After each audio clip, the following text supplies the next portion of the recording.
almost 20 years na nagsisurf. Naumpisa siya as an hobby. Nag-try, nagustuhan, naging passion na. Sa La Union Surf Club, we stay committed sa program namin na we keep the surfing community unite. So gusto namin mapanatili yung quality ng bawat isa when it comes to surfing.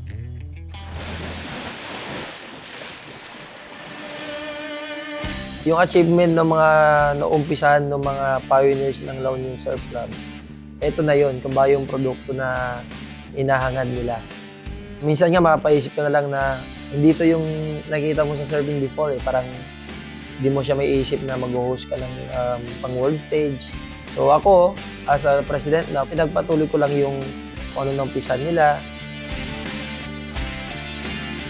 Respect each other, respect the ocean, respect the culture. Yung alon nyo, nandyan lang yan.